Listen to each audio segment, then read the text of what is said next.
Are you sick of oversized airport luggage fees, running out of room in your car, or just trying to figure out where to store all your foil gear? That's exactly why we're stoked about carrying the Waka Foldable Foil Boards, the first of its kind. These boards fold down small enough to fit into tiny cars, tiny boats, tiny spaces, while still riding like a proper foil board. A real solution for airline travel or anyone that wants portability without compromise. We got to sit down with Nigel, the founder of Waka Foil Boards, to find out why he decided to do it and the design aspects that make it so awesome.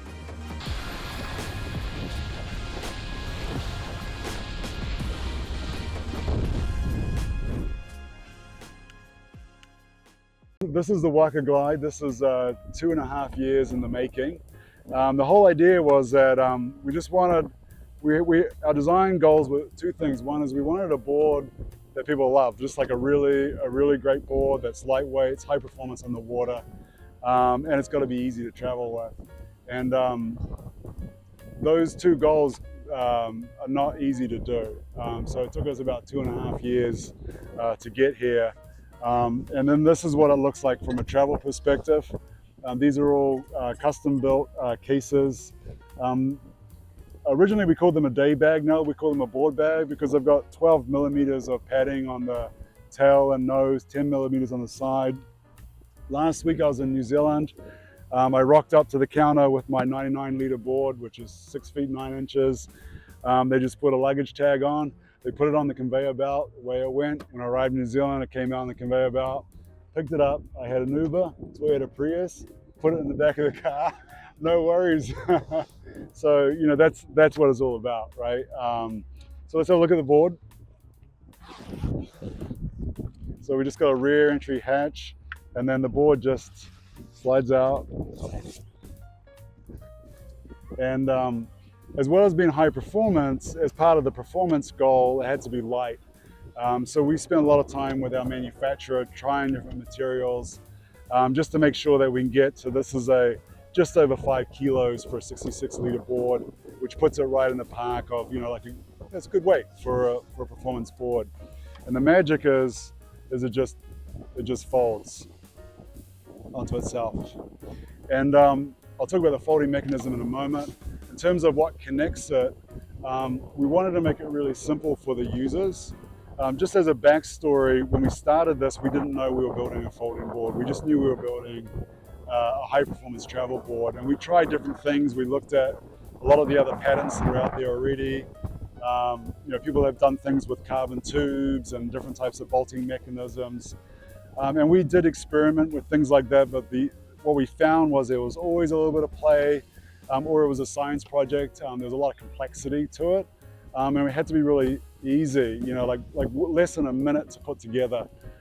So we actually got frustrated and almost gave up, and I had this thought that, well, what if it could just fold? Wouldn't that be so much easier?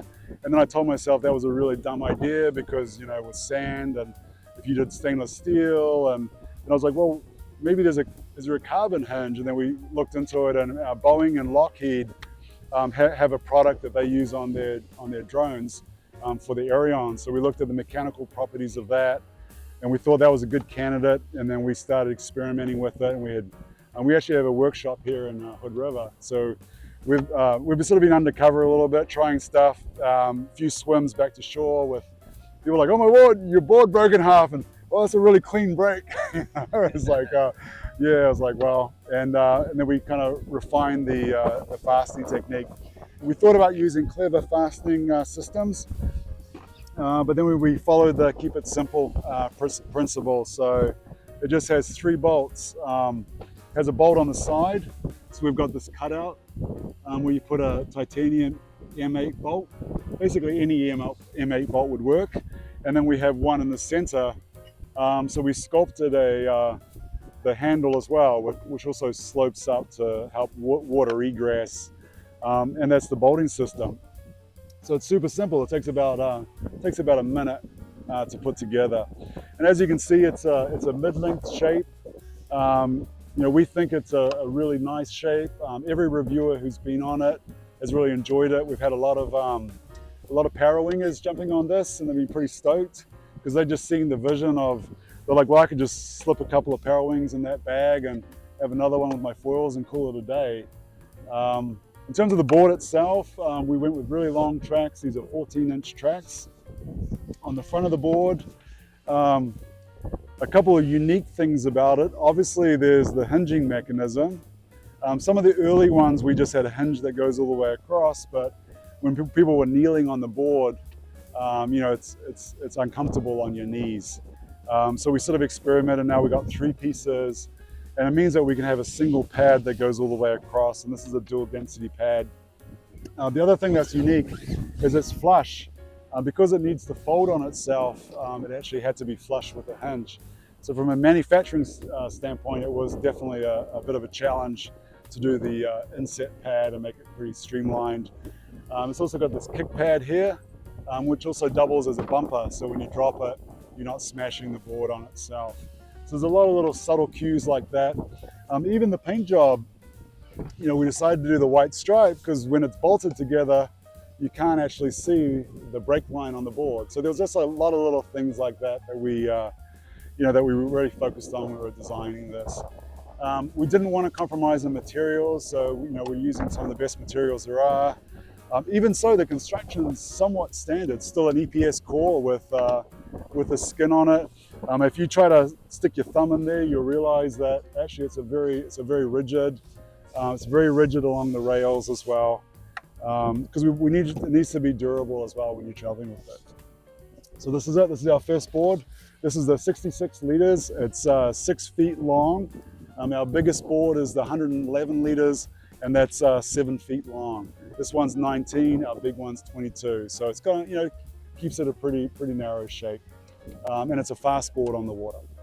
Oh, and then the last thing I'll say is we've asked everybody who's been on this board. The first question we ask is, do you feel like you're on a sectional board? Do you feel any flex or anything like that? And the answer is absolutely not. If anything, it's probably an overly rigid board because it has this double bulkhead here, which these are really super rigid. So it actually makes it extremely stiff because this is very close to the foil box, which terminates to the top of the board. So actually a very rigid board.